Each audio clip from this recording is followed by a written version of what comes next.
Buenos días con todos. Vamos a empezar esta telecapacitación de Jueves Científico, hoy 17 de agosto. Tenemos como ponentes, en este tema tenemos dos ponentes y va a iniciar la doctora Indira Nivin Colcas. La doctora es médico cirujano egresado de la Universidad Nacional Mayor de San Marcos. Es especialista en pediatría también por la Universidad Nacional Mayor de San Marcos. Es miembro de la Sociedad Latinoamericana de Emergencias Pediátricas. También es miembro de la Sociedad Peruana de Pediatría y actualmente es médico pediatra del Servicio de Emergencia y miembro del Grupo de Trabajo Triaje del Instituto Nacional del Niño San Borja. El tema que nos va a brindar el día de hoy es triaje en los servicios de emergencia. Hago recordar a los participantes que la lista de asistencia o el link de asistencia lo van a encontrar en el chat. Muy buenos días, doctora Indira. Empezamos con la presentación.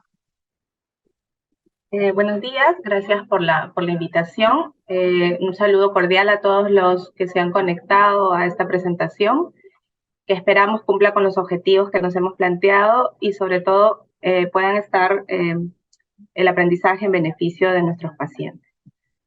Quienes vamos a tocar este tema es quien les habla, la doctora Indira Nivin, y posteriormente la doctora Grisel Portilla. Ambas somos médicos pediatras del Servicio de Emergencia del Instituto Nacional de Salud del Niño San Borja. Los objetivos que nos hemos planteado para la presente charla es inicialmente remarcar la importancia de este proceso que se llama triaje y su definición. Revisaremos los sistemas de triaje hospitalario y uno de los objetivos es conocer la sistemática para la realización del triaje, así como aplicar esta sistemática a través de casos clínicos para valorar el aprendizaje que hemos tenido de ellos. Si nos ubicamos un poco en un contexto de un servicio de emergencia, pues vemos lo que estamos viendo en la imagen, ¿cierto? Si a esta imagen, con muchas personas, adultos, niños, madres, padres, le agregamos, por ejemplo, este tipo de ruido o sonido, ya nos vamos ubicando un poquito más en lo que es un servicio de emergencia real.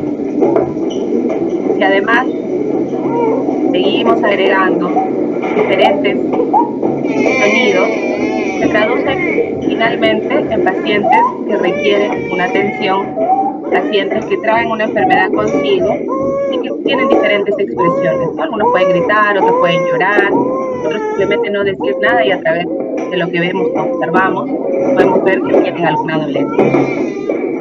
Seguramente alguno de ustedes se ubica claramente en algún momento de su vida, en alguna guardia, en un día así. Bien. Entonces, cuando nosotros vemos una sala de emergencia, podemos más o menos pensar o empezar a ver este conglomerado de bloques, ¿no? De diferentes colores, que de pronto uno no sabe cómo ordenarlos, ¿no? Y justamente el triaje nos va a permitir este ordenamiento, con ciertas características. Pero quiero que un poco empiecen a configurar lo que significaría este ordenamiento, ¿no? Luego, poco a poco, estos bloques se van uniendo y van uniendo a modo de color, ¿no? Y entonces ahí nos empezamos a hacer la gran pregunta, ¿no? Si cada uno de estos bloquecitos representara a cada uno de los pacientes, ¿quién se atiende primero? Algunos dirán, pues el que llegó primero, o el que está encima, o el que está debajo, o el que está más afuera, el que está más adentro. Pero ciertamente el triaje, si bien es un ordenamiento, no depende de quién llega primero, sino depende de la gravedad de la enfermedad que lo trae consigo. Y entonces el triaje nos permite ese ordenamiento, y a través de esta charla queremos que quede claro cómo es este ordenamiento, cómo es la sistemática para lograr finalmente que este conglomerado quede ordenado y según orden de prioridad. Entonces ya podemos más o menos colegir qué significa el triaje, ¿no? Primero, saber que el triaje proviene de una palabra francesa, trier, y que no es otra cosa que escoger, separar o clasificar. Recordemos que el triaje no es un lugar, no es un espacio, sino más bien es un proceso, cuya función principal es clasificar según gravedad y urgencia, como lo hemos mencionado, a través de una valoración clínica antes que diagnóstica y terapéutica. Y esto es muy importante, porque para hacer una valoración clínica no necesitamos otra cosa que nuestros ojos, nuestros oídos, nuestros principales sentidos para hacerlo. ¿Cuáles son entonces los objetivos del triaje? Los objetivos del triaje son principalmente lograr que los pacientes más urgentes sean atendidos antes. ¿Ok? Entonces, uno de los subobjetivos que cumple el mayor es determinar o permitir la priorización en función del nivel de clasificación y esto acorde a la urgencia y condición clínica del paciente. Además, determinar el área más adecuada para tratar a cada paciente según esa prioridad designada. Asegurarnos de que ese paciente inicialmente valorado sea reevaluado de manera periódica para ver cómo es su evolución. Asimismo, parte del triaje es informar al paciente y a la familia sobre lo que se está encontrando y sobre lo que se va a realizar para los tiempos de espera también que van a tener. Y para cuestiones de gestión y calidad, el triaje nos va a permitir proporcionar una información que luego va a ayudarnos a monitorizar la complejidad de un servicio, porque ciertamente el triaje es uno de los procesos pilares de todo servicio de emergencia. Cuando tenemos la información y la analizamos, nos va a permitir una gestión más eficiente incluso de los recursos. Y por supuesto, va a darle la oportunidad al paciente de ser atendido, valga la redundancia, de manera oportuna, a tiempo y según la complejidad de lo que presenta y según su urgencia. ¿Quién lo realiza? A veces pensamos que el triaje es una cosa muy sencilla y entonces lo puede realizar cualquiera, ¿no? A veces es el primero que llega y ya tú te encargas de realizar el triaje. O a veces es el que de pronto no tiene tanta experiencia y dice como, parece esto sencillo, mejor que vaya él. Pero ciertamente, quien realice el triaje no es otra persona, sino que aquella que tenga mayor entrenamiento y experiencia. Así lo dice la literatura. Incluso dicen que aquella persona o personal de salud que realiza el triaje debe ser una persona entrenada, con un perfil específico, con una experiencia laboral que incluso no debe ser menor de 2 años en una emergencia, en una urgencia con paciente crítico, y haber recibido capacitación y realizar la actividad de triaje frecuentemente. Quien realiza un triaje tiene que, por supuesto, tener características personales, porque tiene que tener capacidad de trabajar en equipo y además saber delegar. Ante la definición de una prioridad, uno tiene que saber a qué lugar va y quién lo tiene que asistir, y eso lo vamos a ir aprendiendo a la medida que se desarrolle la presente charla. Tiene que, por supuesto, tener características cognitivas, conocimientos diversos, incluso saber cuándo no actuar y tener esa gran habilidad de priorizar y, por supuesto, un pensamiento crítico. Además, para que pueda llegar bien la comunicación, tiene que tener esa habilidad, una habilidad comunicativa, empática, un trato y un respeto al paciente, porque es de la única manera que se puede lograr tener una información rápida y precisa. Además de tener un dominio, miren ustedes, un dominio de la técnica de la entrevista, para no ir por las ramas, ir de frente a lo que se necesita para realizar el triaje. Y conductuales, porque tiene que tener capacidad de tomar decisión, liderazgo y gestionar. Entonces, el que realiza el triaje tiene que ser una persona altamente capacitada, que cumpla todas estas características. Y las funciones que va a cumplir va a ser, por supuesto, evaluar a los pacientes, tiene que comunicarse con el público, es decir, con los acompañantes, también con sus pares profesionales de salud, tiene que asignar recursos, iniciar los protocolos de tratamiento y primeras intervenciones, hacer seguimiento y reevaluación, participar en cómo va el flujo de aquel paciente que lo vio inicialmente como prioridad 4, por ejemplo, y que luego se transformó en una prioridad 2, registrar, por supuesto, y estar preparado para activar el código de alarma ante una prioridad. ¿Y cuáles son las características propiamente, ya no del que lo realiza, sino propiamente del proceso de triaje? Las características es que tiene que tener utilidad. ¿Por qué? Porque tiene que tener la capacidad para relacionar la categoría asignada con el nivel de urgencia.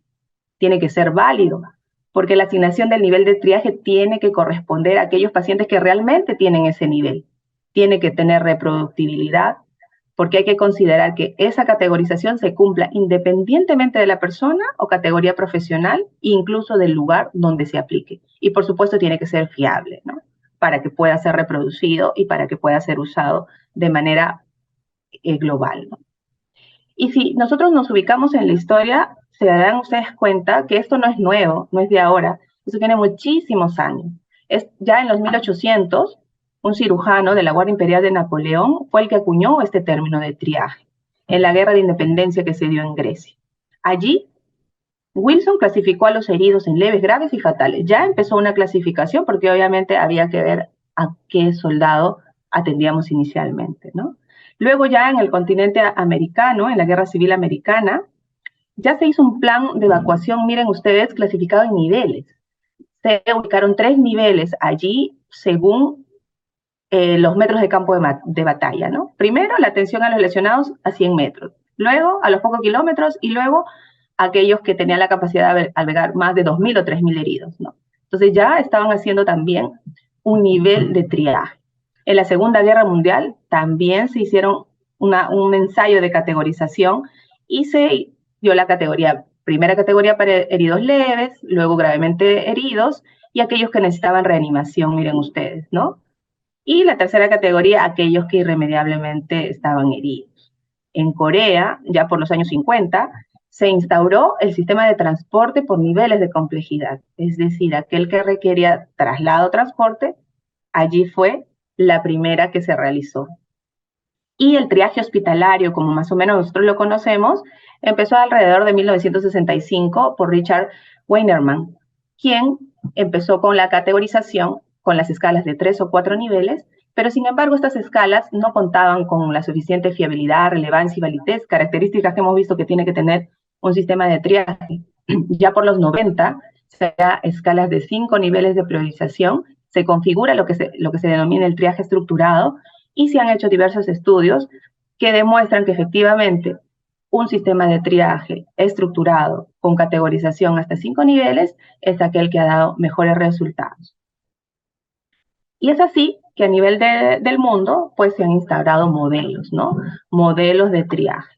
Modelo australiano, el modelo canadiense, el modelo americano, el modelo español, por ejemplo, y todas ellas basadas en diferentes niveles de categorías y en ciertas características según los estudios que ellos han elaborado, ¿no?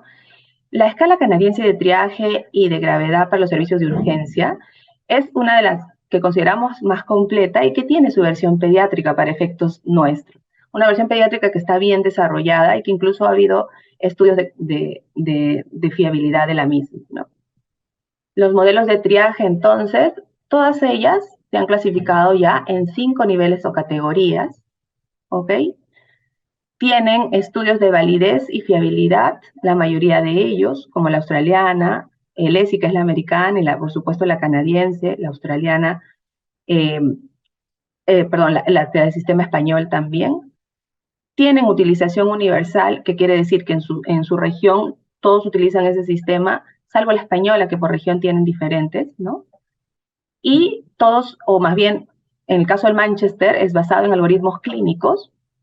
En el caso de la canadiense, es basada en escalas de urgencia predefinidas. Y para el caso de pacientes de salud mental, que es una parte muy importante, es la escala australiana la que tiene información o la que tiene contenido al respecto, ¿no? Si bien la australiana, para efectos de la parte pediátrica, no tiene una escala específica para niños, pero sí incluye discriminantes fisiológicos relacionados a la población pediátrica. En la ESI incluye criterios pediátricos también, pero no es específica como un sistema pediátrico propiamente. En la versión canadiense, sí, en el 2001 se creó una versión pediátrica y sí la tiene, ¿no? En el sistema de Manchester tienden a considerar que en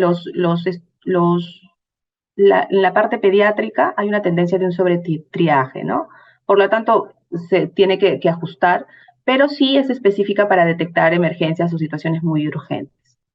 Y en el sistema andorrano, que es el sistema español de triaje español, desde 2005 ya tiene su versión pediátrica también.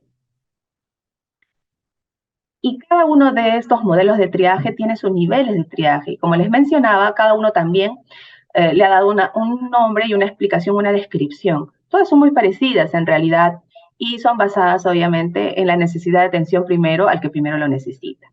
En el caso de la australiana, tiene su categoría de triaje que lo divide en 1, 2, 3, 4, 5, una descripción que ellos lo describen como necesidad de soporte inmediato, tratamiento inminente, potencial necesidad de tratamiento.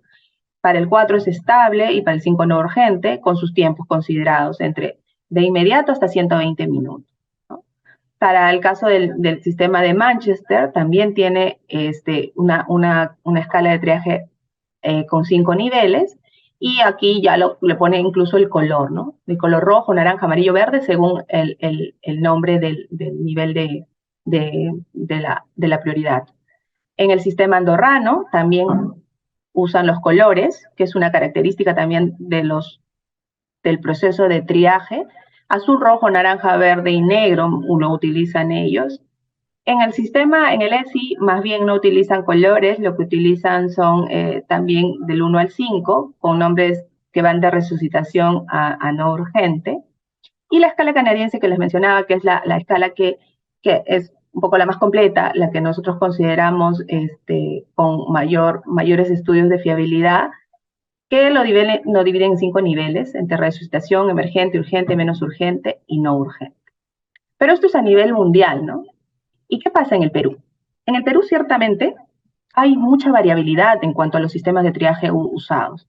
Miren ustedes que Vázquez y Alba realizó un estudio donde incluyó 20 servicios de emergencia de Lima y solo un 27% utilizaban 5 prioridades.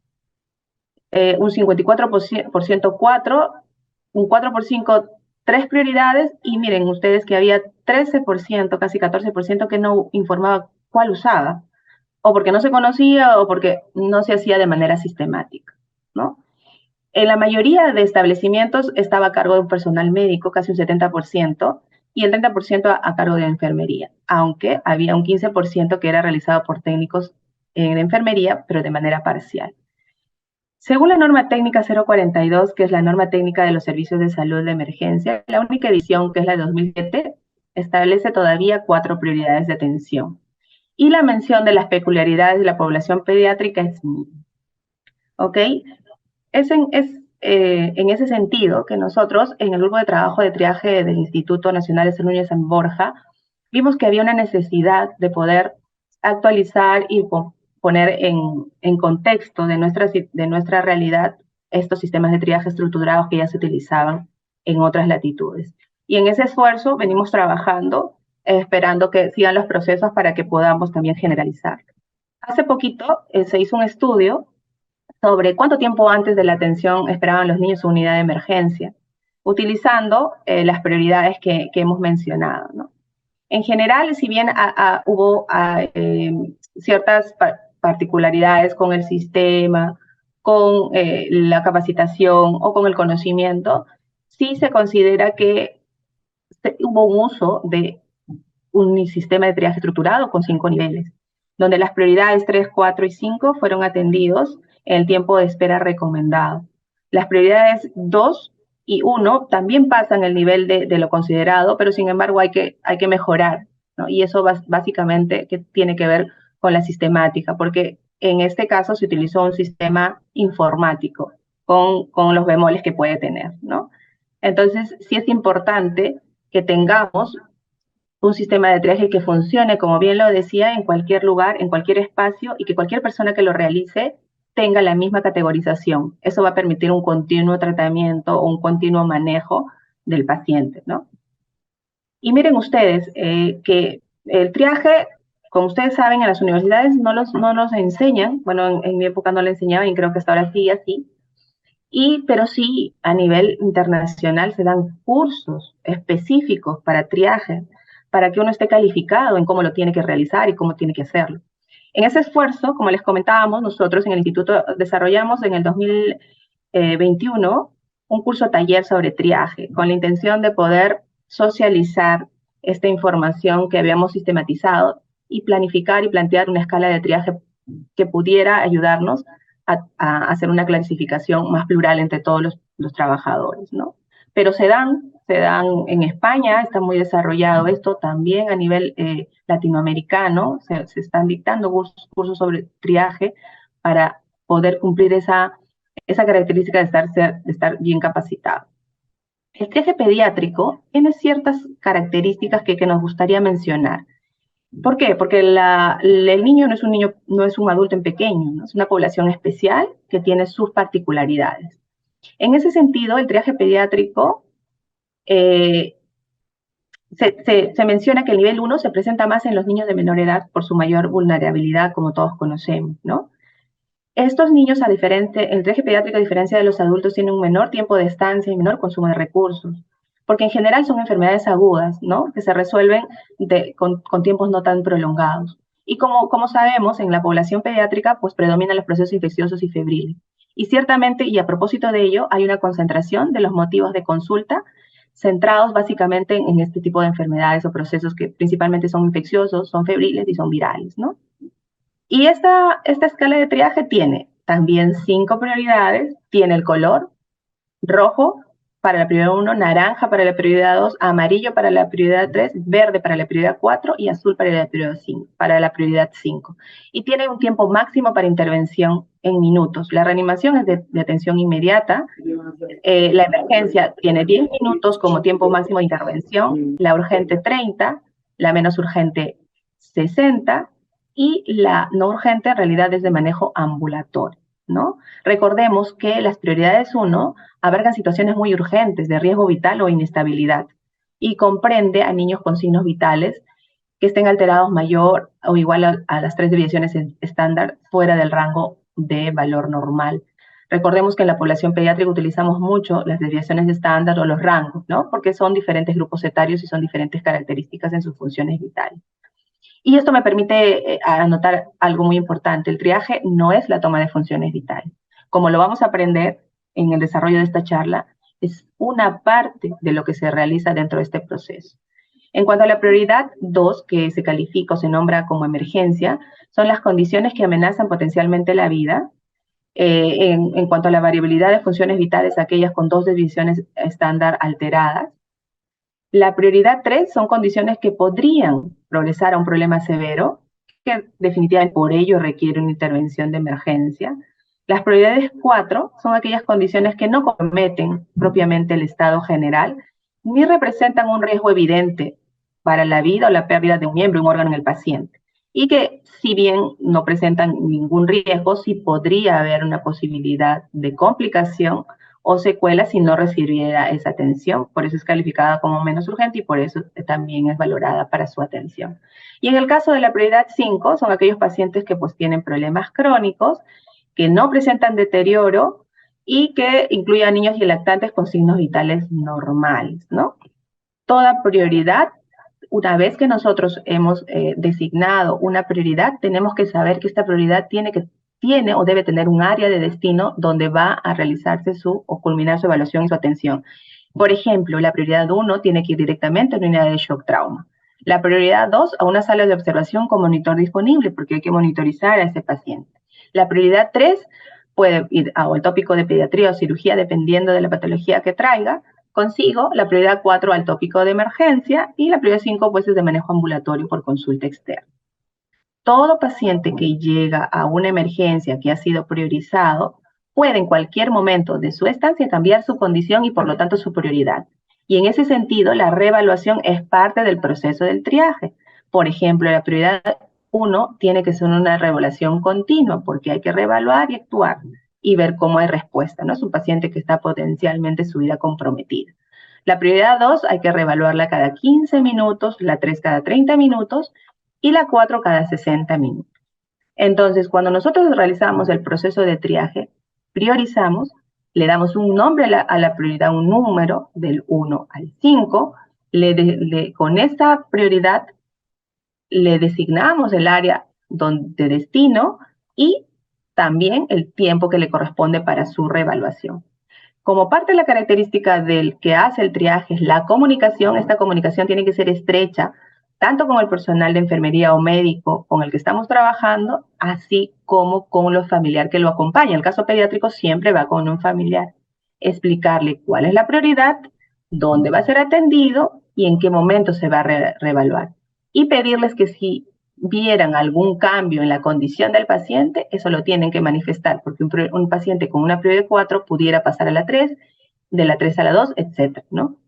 Y para realizar este proceso que parece sencillo, se va a hacer mucho más sencillo si tenemos un orden, si seguimos una sistemática. Esta la vamos a explicar paso a paso, pero fíjense ustedes que esta sistemática o este orden o este proceso de triaje no toma más que de 3 a 5 minutos, donde tenemos que realizar una evaluación inicial, fijarnos en aspectos como el tamizaje de enfermedades infecciosas, ambiente seguro, luego utilizar nuestro triángulo de evaluación pediátrica que vamos a explicar más adelante, para pasar después a una evaluación subjetiva, objetiva, con ello categorizar, asignar, intervenir, reevaluar y informar. Todo este proceso tiene sus pasos, tiene sus detalles que vamos a pasar a describir, pero que quede en la mente primero, que no es un lugar, sino es un proceso, segundo, que tiene un orden y tercero, que tiene un tiempo. Y este tiempo es corto, de 3 a 5 minutos es lo que necesita nuestro paciente para que podamos darle la oportunidad de una atención según su prioridad. En la evaluación inicial, ¿qué es lo que tenemos que hacer? Es el first look, la primera mirada. Damos la primera mirada al paciente, cómo llega, ¿no? Puede llegar azul, rojo, amarillo, blanco, puede llegar sin respirar, puede llegar inconsciente, es la primera mirada que le damos. De manera paralela, lo que tenemos que ver siempre es que estemos en un ambiente seguro para nosotros y para ellos. ¿Ok? Las medidas de bioseguridad ante la exposición de sangre, fluidos, agentes tóxicos o microorganismos de nuestra parte es importante, porque como sabemos, no podemos convertirnos en un enfermo más o en una víctima más. Entonces, ambiente seguro para ellos y para nosotros.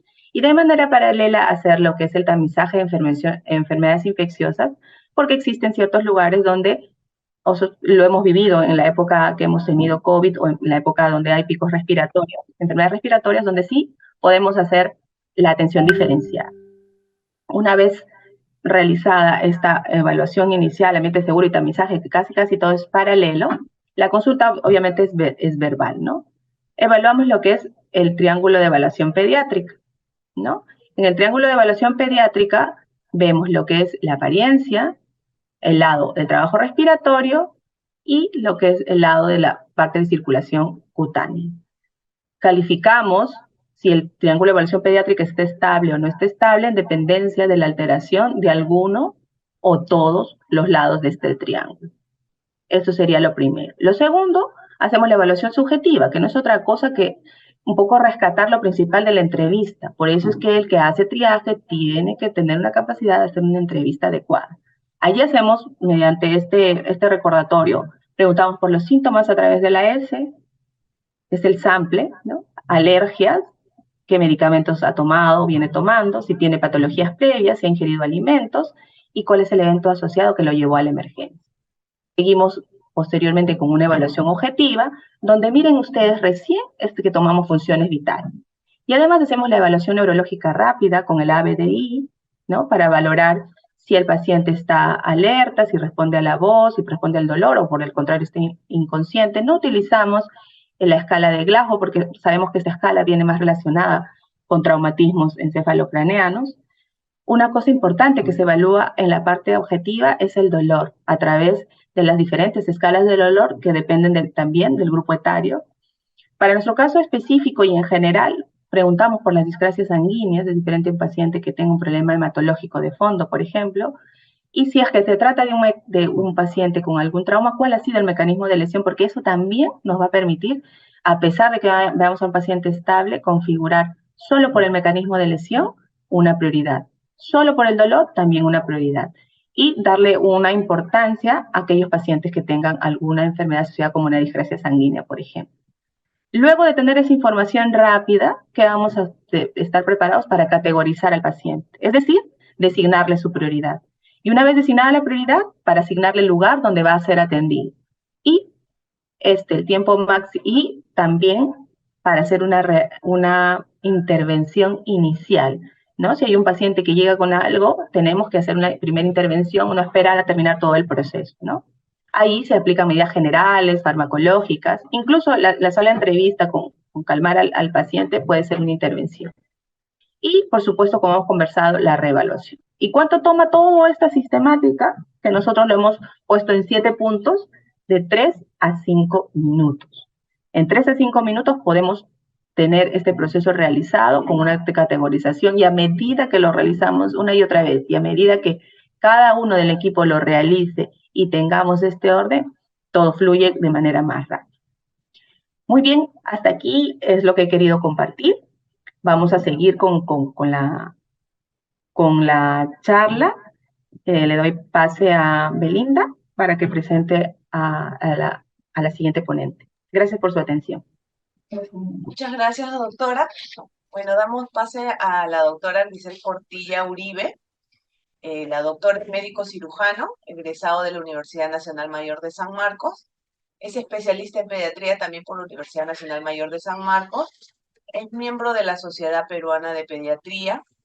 Actualmente, la doctora es jefa del Servicio de Emergencia y también es miembro del Grupo de Trabajo de Triaje del Instituto Nacional del Niño San Borja. Bienvenida, doctora Portilla. Continuamos con el tema triaje en los servicios de emergencia. Buenas tardes.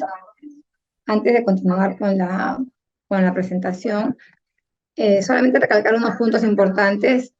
El triaje está tomando gran relevancia en la actualidad, ¿no? Y esto ha quedado demostrado que hacer un buen triaje va a mejorar y va a ayudar a disminuir la mortalidad que existe en los pacientes que acuden a los servicios de emergencia. Entonces, a propósito de eso, nosotros estamos trabajando mucho en concientizar primero a nuestro personal y poder también esto hacerlo, difundirlo a nivel macro con las diversas presentaciones y propuestas que estamos haciendo a nuestro ente rector, que esperemos pueda tener una respuesta favorable. Bueno, continuamos.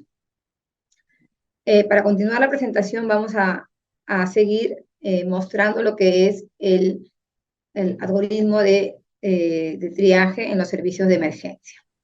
En este algoritmo de triaje vamos a evaluar, como ya sabemos, vamos a empezar con lo que es el first look, que ya mencionó la doctora Nivi, paralelamente con lo que viene a ser asegurarnos que nuestro ambiente sea adecuado para poder brindar una atención y el tamizaje de atenciones.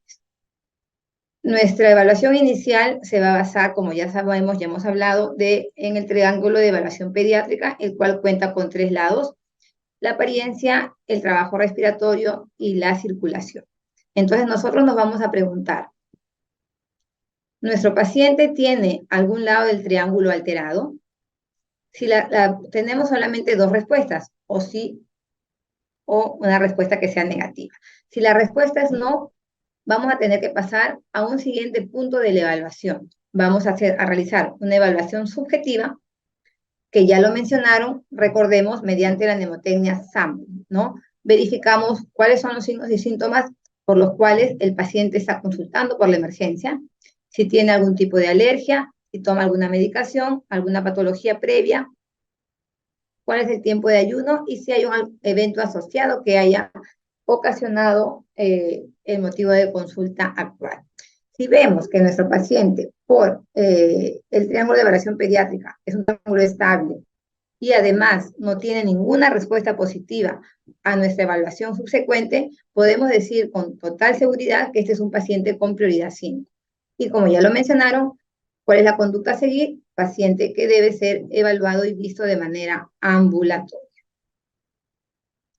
Por el contrario, si nuestro paciente sí presenta algún lado del triángulo alterado, esto ya nos va a dar una serie de escenarios. Por ejemplo, si tenemos un paciente en el cual tenemos los 3 lados del triángulo alterado, este va a ser un paciente cuya prioridad la vamos a dar de manera inmediata. Los pacientes con prioridad 1 generalmente no vamos a tener mucha dificultad en identificarlos, porque van a tener tanto la circulación, la apariencia y la respiración alteradas. Estos pacientes, como ya se mencionó, requieren una atención inmediata en el área de trauma shock. Si por otro lado tenemos un paciente en el cual solo tiene 2 lados del triángulo alterado, teniendo en consideración que el lado más importante, que nos tiene mayor importancia, es el tema de la apariencia. Si vemos que está alterado la apariencia más la circulación o la apariencia y la respiración, este es un paciente al que le vamos a asignar una prioridad 2. A este paciente, como ya sabemos, debemos tener un tiempo de atención no mayor de 10 minutos y debe ser en el área de observación. ¿Qué ocurre cuando nuestro paciente solamente tiene un lado del triángulo alterado? Que puede ser cualquiera de los tres de manera aislada. Esto vendría a ser un paciente con una prioridad de atención tipo 3. Estos pacientes, como ya se mencionó, deben ser evaluados en un tiempo no mayor de 30 minutos en el área del tópico o quien haga sus veces según el establecimiento de salud en el que nos encontremos. Sucede que hay algunos pacientes con características particulares que nosotros tenemos mucho de este tipo de pacientes, que son los pacientes neurológicos. Estos pacientes de por sí ya tienen una apariencia alterada. Entonces, estos pacientes de base deben iniciar con una prioridad 4. Estos pacientes llegan a la emergencia y no van a ser en ningún momento una prioridad 5. Eso hay que tener en consideración, puesto que va a ser muy difícil que el cuidador, los padres, los tutores puedan mencionar a veces, incluso para nosotros, determinar cuál es el estado habitual o no de este paciente. Entonces, proseguimos, ¿no? Los pacientes, repitiendo, pacientes prioridad 1 y 2, nos vamos a guiar únicamente del triángulo de evaluación pediátrica para iniciar la intervención inicial, y paralelamente evaluamos lo que es ya sea la evaluación subjetiva y objetiva. Mientras que pacientes con prioridad 3, 4 y 5 nos da tiempo para hacerlo de manera más ordenada. Eso no quiere decir tampoco con mucho tiempo de diferencia. Vamos haciendo de manera más ordenada porque la condición clínica de estos pacientes vendrían a ser unos pacientes relativamente estables. Entonces, con estos pacientes le asignamos una prioridad por triángulo de evaluación pediátrica, pero además debemos evaluar la parte subjetiva. Nuevamente vemos el sample y la evaluación objetiva. Recordemos ver si las funciones vitales están adecuadas o alteradas, cuál es el mecanismo de lesión por el que vino este paciente, si tienen o no tienen dolor y cuál es el grado de intensidad, y si presentan alguna comorbilidad. Si nuestros pacientes a los cuales ya le asignamos una prioridad por el triángulo presenta algo positivo en la evaluación subsecuente, su prioridad aumentaría. Por ejemplo, un paciente prioridad 4 podría incluso llegar a ser una prioridad 2, solamente en algunos casos por presentar, por ejemplo, ¿no?, un dolor moderado a severo. Ese es una tabla de prioridades que hemos elaborado en el grupo de trabajo, una propuesta para hacer de manera más ágil quizás esta asignación de prioridades. Hemos cogido los motivos de atención más frecuentes que acuden a nuestra emergencia y que también se podría replicar a todo nivel. Lo hemos dividido por sistemas. Tenemos, por ejemplo, rápidamente, un sistema respiratorio, por ejemplo, pacientes con paro cardiorrespiratorio, dificultad respiratoria severa. En el tema circulatorio, parada cardíaca, taponamiento cardíaco. Entonces, como les digo, la prioridad 1 va a ser más fácil de asignar. Hay otro tipo de prioridades, podemos ver en el siguiente cuadro. Por ejemplo, nosotros tenemos el caso de la piel, ¿no? En el caso de la piel, nosotros vemos pacientes con quemaduras y que también le vamos a asignar diferentes prioridades dependiendo de la extensión de la quemadura. Probablemente en las emergencias no sea muy frecuente, pero sí es importante valorar lo que nosotros vemos, el tema de, en el caso de misceláneas, vemos algunas cosas que de repente es importante considerar, ¿no? Nosotros vemos acá, por ejemplo, pacientes, en nuestro caso, por el tipo de patologías que tenemos, y también puede llegar probablemente a cualquier emergencia, incluso emergencias de adultos, pacientes que son usuarios de sondas, ya sea de alimentación o sondas vesicales, y a veces tienen un retiro accidental. Si en nuestro establecimiento podemos asegurarle que a estos pacientes se les recoloque este tipo de sondas de manera ambulatoria en un consultorio o en un tópico, si es que podemos asegurarlo, se puede hacer eso, ¿no?, que sería de manera ambulatoria. Pero si no tenemos esa seguridad, que probablemente sea lo que más ocurre a nivel nacional, debemos atenderlo en la emergencia como una prioridad 4. Puede esperar, pero hay que atenderlo, porque imaginémonos que este paciente se le retira la sonda de alimentación, no podría alimentarse, ¿no? Del mismo modo el tema de las sondas vesicales. También es importante prestar atención o estar acuciosos si es que encontramos historia o signos de violencia familiar. Muchas veces podemos dejarlo de lado y eso no debería ocurrir, ¿no?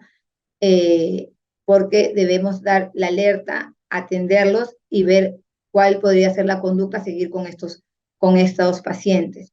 Igual, casos de acoso o de abuso sexual probable deben ser considerados prioridad 3. Recuerden que hay un protocolo de atención en estos pacientes, no que todas las instituciones lo tenemos. Continuamos viendo ahora el tema de, tenemos algunos instrumentos que utilizamos para la realización del triaje, ¿no? Siempre debemos tener a la mano porque probablemente no lo tengamos en la mente cuáles son las desviaciones estándar. Es importante tener instrumentos que nos ayuden a elaborar un buen triaje, ¿no? Así como la frecuencia cardíaca, cuadros de frecuencia respiratoria. Asimismo, utilizamos nosotros otro instrumento para valorar el dolor, que podría ser dependiendo de la edad de los pacientes, ¿no? Nosotros manejamos escalas objetivas y subjetivas. Por ejemplo, en pacientes mayores de 7 años podemos utilizar la escala numérica, ¿no? Y le preguntamos directamente al paciente del 0 al 10 cuánto dolor tiene. Y él nos va a manifestar diciéndole, ¿no? De que el 10 es el más alto, 0 no hay dolor, y ese paciente nos va a manifestar en qué grado puede estar. Del mismo modo tenemos otra escala que es subjetiva, que es la escala de dibujos faciales, que también a los niñitos más pequeños podemos decirle que nos señalen ellos cómo se sienten. Hay una escala para menores de 3 años, que es una escala objetiva, la escala de Flack, en la que por algunos signos, algunas manifestaciones del paciente, podemos más o menos puntuarlo y sacar cuál es el nivel de dolor que tienen, ¿no? Cómo está su facies, cómo mueven las piernecitas, cuál es el tipo de actividad que tienen, el tipo de llanto y si se pueden consolar o no. Tenemos otro instrumento importante para ver cuál es el estado de alerta, el estado de conciencia de los pacientes. Podemos utilizar un instrumento importante, es el ABDI, que nos va a ver, por ejemplo, si el paciente está alerta, que es un paciente normal, que si el paciente está despierto, responde correctamente a los padres y al interrogatorio, el paciente si solamente responde a la voz, el paciente que responde solo al dolor y aquel paciente que está inconsciente, pues es el paciente que no responde a ningún estímulo. Ahora vamos a ver unos casitos clínicos en los cuales queremos ver si han podido poder asimilar lo que hemos querido en esta breve exposición y con este algoritmo de triaje para poder nosotros saber qué tanto podemos categorizar adecuadamente a nuestros pacientes. Podemos en el chat ir poniendo sus respuestas o al finalizar de repente quien desee levantar la mano y darles la palabra, ¿no? A ver, este es el primer casito. Vamos a ir describiendo los primeros casos y los siguientes vamos a pedir, por favor, que ustedes también participen. Este es un pacientito de 4 añitos de edad, previamente sano, que 40 minutos antes presenta un sangrado nasal, el cual cede a la digitopresión. Tiene como antecedente que en los últimos 6 meses ha presentado 2 episodios similares, los cuales están asociados a manipulación de fosas nasales que ocurren generalmente durante episodios de resfrío. Entonces, tenemos, por ejemplo, este paciente nos llega a la emergencia, ustedes lo ven, hacen un FIR loop, está estable, no está estable, y tenemos información adicional. ¿Qué hacemos, por ejemplo? Vamos a ver, por ejemplo, este paciente le hacemos la evaluación inicial. Paralelamente, recordemos que tenemos que asegurarnos de nuestro ambiente y verificar el tamizaje de infecciones. En este paciente, por ejemplo, en este episodio, no manifiesta que haya ningún tipo de enfermedad infecciosa. Por lo tanto, ¿cómo está su triángulo de evaluación pediátrica? La apariencia la vemos normal. La respiratoria vemos que también está normal y su circulación está normal. Entonces, este es un paciente cuyo triángulo de evaluación pediátrica está. Cuando tenemos un paciente, lo mencionamos, ningún lado del triángulo alterado, que seguimos las siguientes evaluaciones, evaluación subjetiva, y vemos el sample. En este caso, este paciente que presentaba signos y síntomas, venía por sangrado nasal, no tenía antecedentes no tenía, alergias, no utilizaba medicamentos, no tenía patologías previas, manifestaba un ayuno previo de 1 hora que había almorzado y algún evento asociado, sí, la manipulación. Seguimos con la evaluación objetiva. En este caso, ¿qué nos refleja la evaluación objetiva? En las funciones vitales podemos ver que están normales, frecuencia cardíaca en 98, respiratoria en 20, satura 99% y está febril. Como podemos ver, hemos visto en la imagen, es un paciente que está alerta. No manifiesta dolor, no hay antecedentes de discardias sanguíneas y no hay un antecedente de lesión traumática, ¿no? De alto riesgo, de alto grado. Entonces, con todo esto, tenemos un triángulo de evaluación pediátrica estable y tenemos algo alterado en la evaluación subjetiva, que vendría a ser el sangrado nasal, lo vamos a categorizar con una prioridad 4. Probablemente algunos digan, pero el paciente ya está estable, no está el sangrado activo, porque no lo categorizo como prioridad 5, ¿no? ¿Por qué? Porque recordemos que este paciente ha sido un sangrado agudo. Nada nos asegura que este paciente, saliendo de nuestra emergencia, vuelva a presentar un sangrado. Entonces, este paciente sí amerita una atención, ¿no? Sí amerita una atención. ¿Dónde es la atención? En el tópico. Y como les mencioné, ya será en el tópico de pediatría, en el tópico de cirugía, donde con lo que cuente el establecimiento de salud en el que ustedes estén laborando. ¿Qué más tenemos que hacer con este paciente? Que tenemos que informar al papá que sí, su niño es una prioridad 4, amerita atención, se va a realizar en el tópico, puede demorar un tiempo no mayor a 60 minutos. Eso tenemos que informarle. ¿Podemos hacer una intervención inicial con este paciente?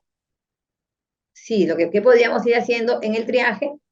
Haciéndole una limpieza de las fosas nasales. Todo este periodo va a durar entre 3 a 5 minutos y recordemos que la reevaluación también va a ser parte de este proceso, que podría ser hasta cada 60 minutos. Recordemos, hay que estar atentos porque este paciente podría volver a sangrar y quizás se vuelva un sangrado agudo, un sangrado activo y ya su prioridad podría variar. Pasamos al segundo casito. En este caso, este siguiente caso, vamos a escuchar un poquito el audio.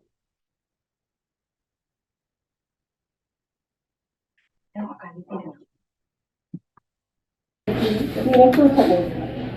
Se ve el hombro, ¿no es cierto? Sí. Ya. Mira, escúchame. Si yo te digo que el 10 es el máximo de dolor y 1 es casi nada de dolor, ¿cuánto te duele del 1 al 10?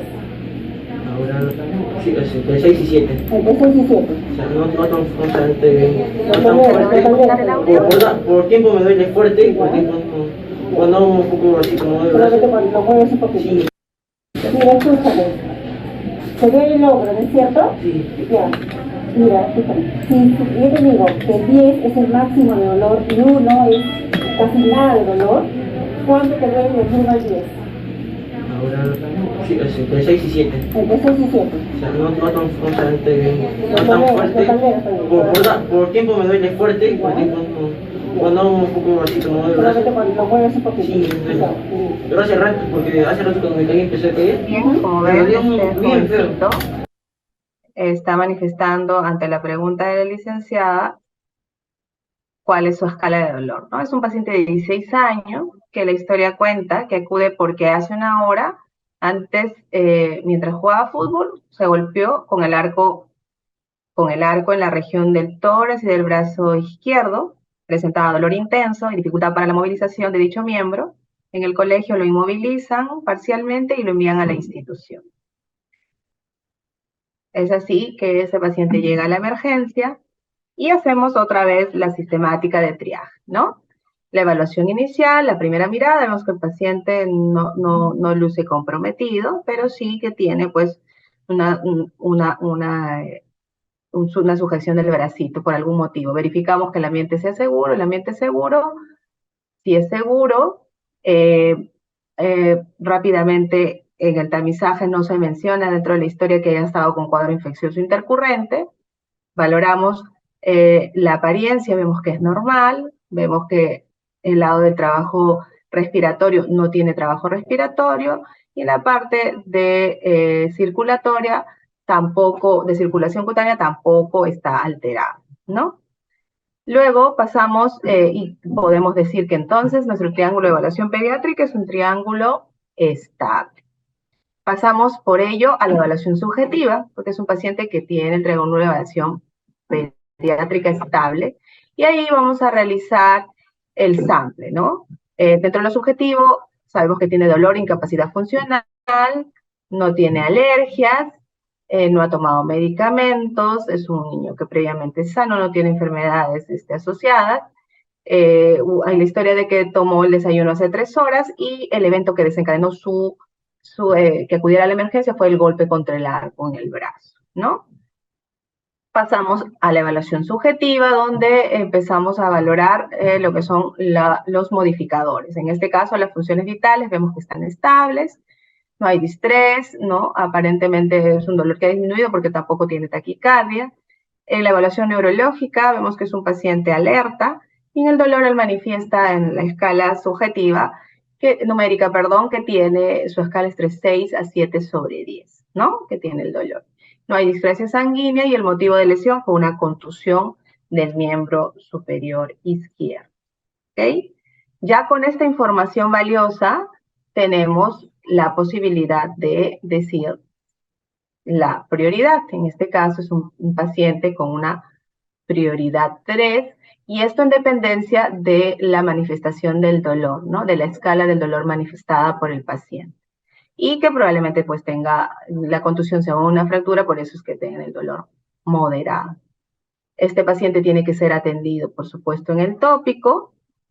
Tenemos que informar a la familia que se trata de una prioridad 3, que su tiempo de intervención máxima es de 30 minutos, que el lugar asignado es el tópico, donde dependiendo de lo que tengamos en el establecimiento, le diremos que lo va a ver o el cirujano o el traumatólogo. La intervención inicial que podemos hacer es administrarle una analgesia y poder reevaluarlo para ver cómo evoluciona el paciente. Y este proceso, otra vez, de triaje, nos tiene que demorar máximo de 3 a 5 minutos. Ya ciertamente es un paciente que no va a tener el triángulo estable, pero vamos a escuchar o vamos a leer qué dice acá del casito. Que desde hace 3 días presenta tos, rinorrea o dificultad respiratoria y tiene como antecedente episodio previo de nebulizaciones, madre con antecedente de asma. Entonces, con estos datos, vayan viendo ustedes, tienen estos datos y tienen este paciente. ¿Qué es lo que realizamos? Bueno, continuamos nuevamente, nos aseguramos del ambiente y vemos tamizaje de enfermedades infecciosas y categorizamos. En este caso, el paciente tenía previamente cuadros de un proceso infeccioso respiratorio alto, ¿no? Entonces, vamos a ver cómo es el triángulo.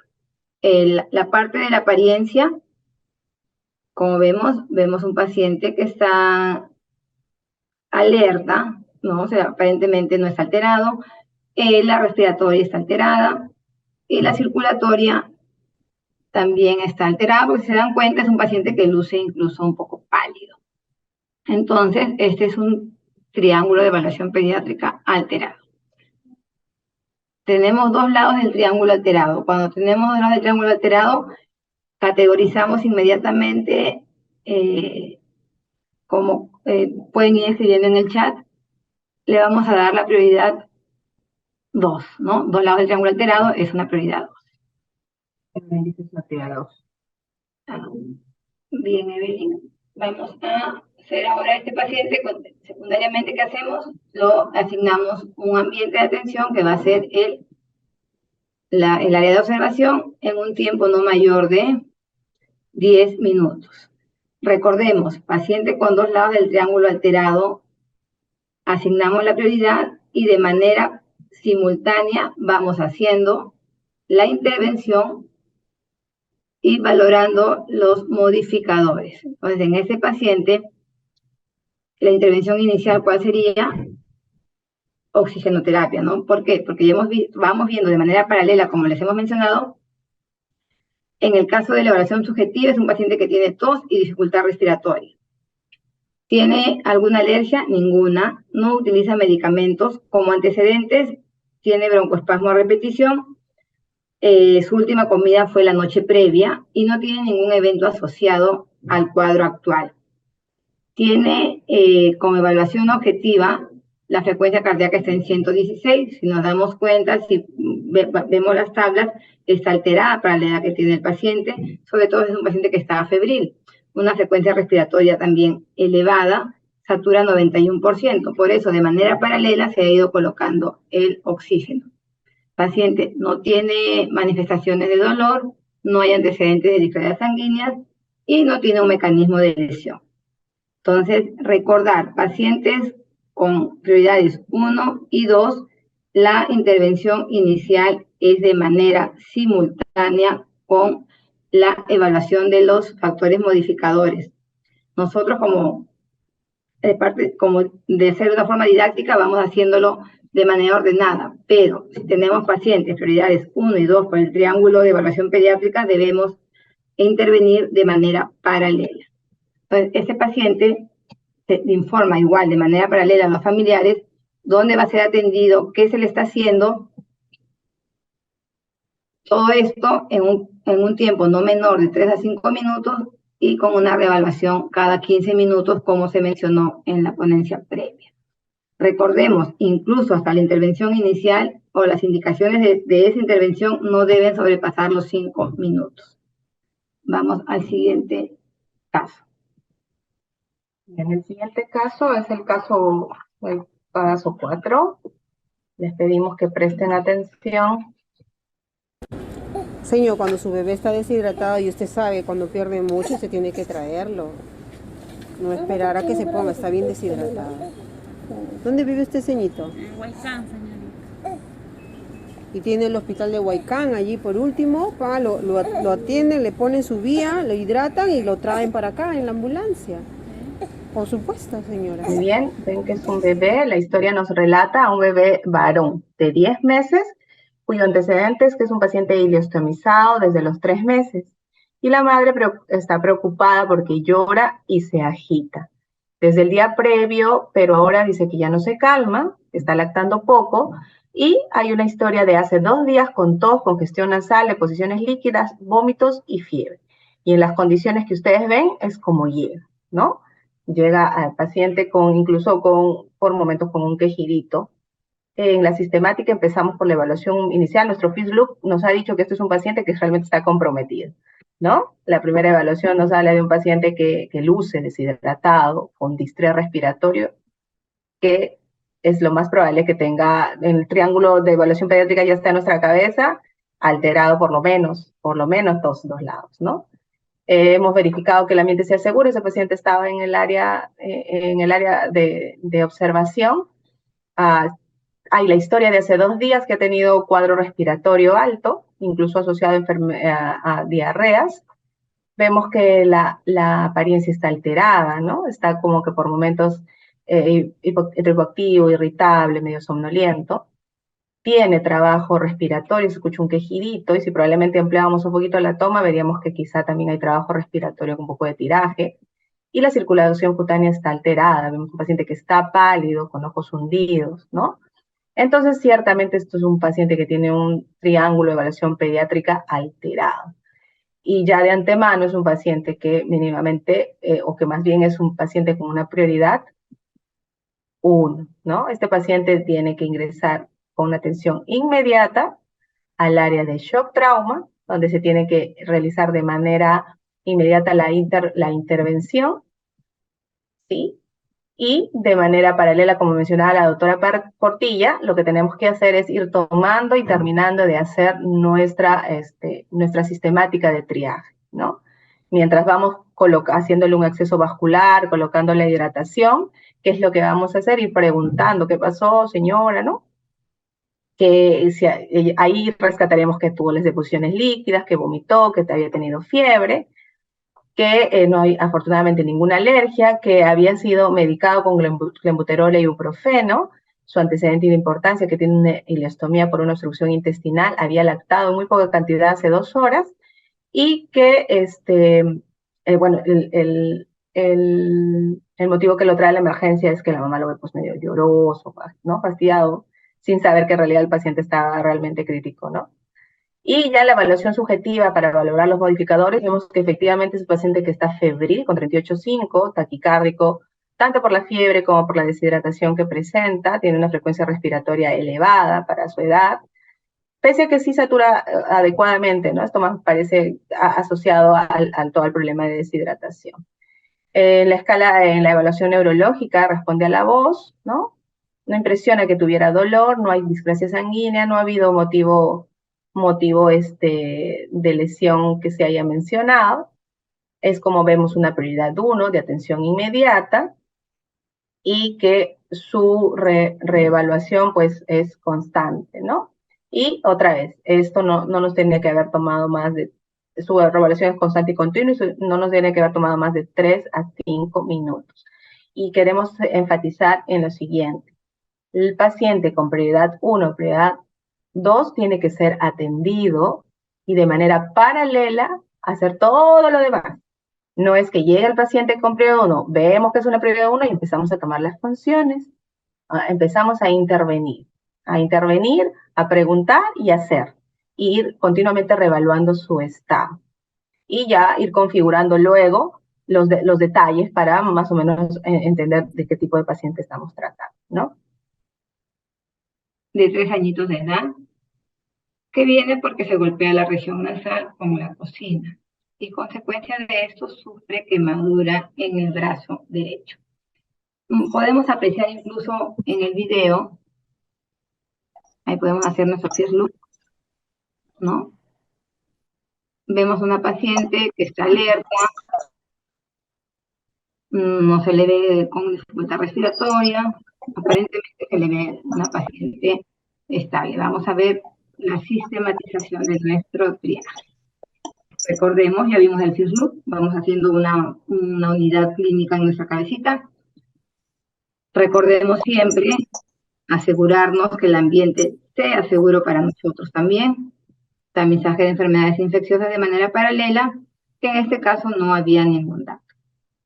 Entonces, esta pacientita, ¿cómo la vemos con respecto a la apariencia? Una apariencia normal, ¿no? La parte respiratoria también está normal.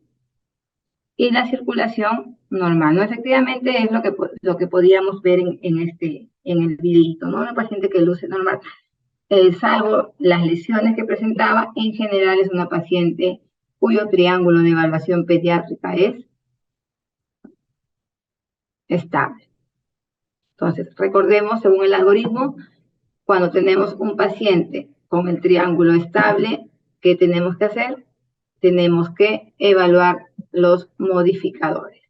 Y en este caso vamos a hacer la evaluación subjetiva, que vemos los motivos por el cual llegó nuestra pacientita, dolor y quemadura, ¿no?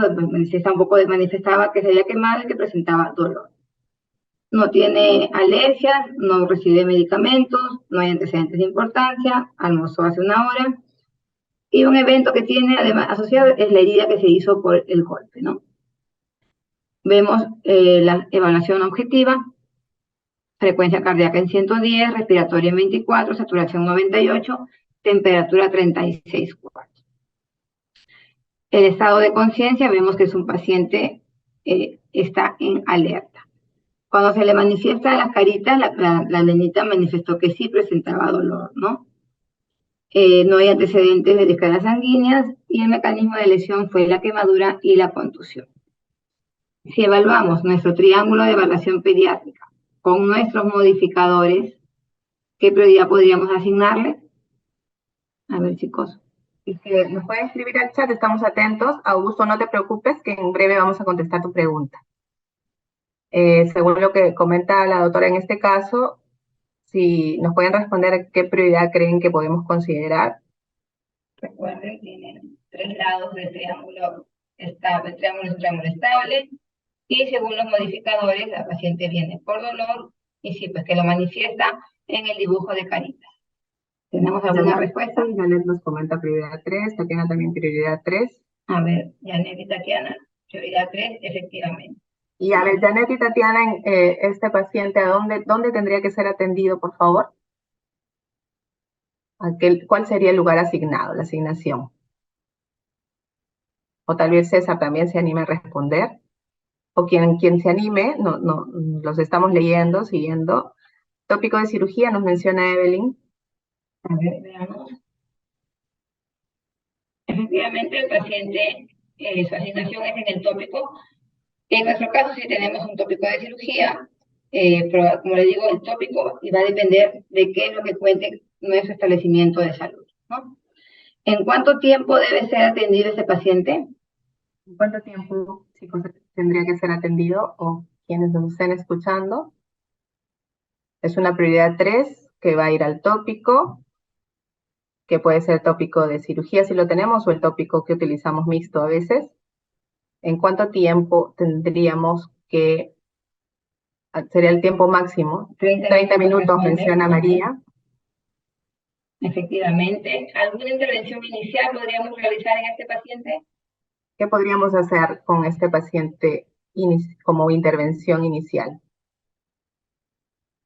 A ver, Agua fría a chorro, menciona. Agua fría a chorro. Intervención inicial en este paciente. Analgesia. Podría ser, tenemos que valorar, recuerden, para el tema del enfriamiento, cuánto es el tiempo que tiene, que llevó con nosotros, ¿no? Aparentemente esto podríamos valorar si ya lo hicieron en casa o no, pero es una buena intervención. Recordar que siempre a los pacientes quemados el enfriamiento es importante. Recordar también que la revelación en este caso es cada 30 minutos y que todo esto debe ser hecho, la información dada en un tiempo no mayor de 5 minutos, entre 3 a 5 minutos. Muy bien. Tenemos muchos más casos, pero en aras del tiempo, queremos por favor agradecerles por su gentil atención, por su participación, y los invitamos a que ustedes puedan hacer este ejercicio cada vez que vean a un paciente, cada vez que lo puedan ver y empiezan, ¿no? De manera sistemática, y una vez que ya lo tengan como que pautado, 1, 2, 3, que es lo que se hace, yo les aseguro que eso va a fluir de manera natural, de manera rápida, y les va a permitir realizar un trabajo mucho más eficiente en favor del paciente. Nos preguntaba César Augusto, entiendo yo por el caso previo, en el caso del paciente que estaba deshidratado, la toma de hemoglucotés o AGA, ¿en qué momento se podría realizar?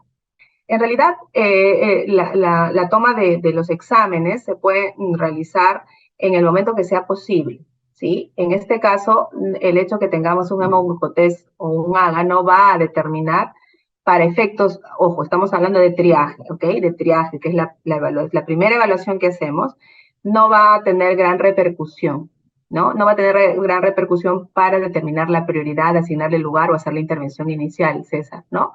Para que nosotros hagamos ya la evaluación primaria, secundaria y etcétera, allí sí va a cobrar importancia y eso lo vamos a poder realizar en el momento que estemos haciendo, identificamos, intervenimos y actuamos, ¿no? En ese momento. Pero para efectos de triaje, eso no sería, digamos, relevante porque no es parte de una intervención inicial que tengamos que hacer, ¿ok? Nos tenemos que centrar en priorizarlo. ¿Para qué? Para decir, este paciente es una prioridad 1, 2 o 3 o 4. Tiene que ir a trauma shock, observación, atópico, irse a su casa. Tenemos que hacer esta intervención inmediata, en 10 minutos, 30 minutos. Eso necesitamos saber. Y asignar los recursos, ¿no? Un paciente con prioridad 1 definitivamente va a demandar de nosotros a la enfermera, al médico, de pronto para que podamos estar haciendo las intervenciones, colocar oxígeno, colocar vía, en fin, ¿no? Y esa es la intención del triaje. ¿no? Como proceso, no como lugar, como proceso. El triaje se puede realizar en cualquier espacio, pero el proceso tiene que ser el mismo. Y la voluntad de nosotros para hacerlo es que a través de esta sistemática ustedes lo puedan hacer así, y ojalá en cualquier lugar donde estemos, así lo hacíamos, y tengamos una unificación en cuanto a la categoría que ponemos a cada paciente, ¿no? Así es, solamente, como mencionamos, habíamos querido presentar todos los casos, va a quedar colgado en la página de los jueves científicos, pero recordarles la importancia del triaje y nuestro interés en que ustedes por lo menos se concienticen de que hacer un buen triaje salva vidas. Con eso, creo que nosotros nos quedamos contentas y nuevamente agradecemos su participación. Así es. Hemos compartido ya de antemano las conclusiones a las que queríamos llegar, y no nos queremos ir sin mencionar lo que dice la doctora Portilla, ¿no? Que el triaje en realidad salva vidas y está en nuestras manos. Y no necesitamos más que nosotros, nuestras manos, nuestros ojos, todos nuestros sentidos y nuestra preparación para poder identificar de la mejor manera. Muchas gracias. Muchas gracias, doctora Luisa Portilla y doctora Indira Nivi, por su gentil participación el día de hoy con este tema tan interesante, además también por habernos compartido su experiencia profesional y habernos brindado recomendaciones para seguir, y también agradecemos a nuestros participantes por haberse conectado y los esperamos la próxima semana con otro jueves científico. Muy buenas tardes, doctora. La Oficina de Docencia les agradece su gentil participación. Buenas tardes. Muchas gracias.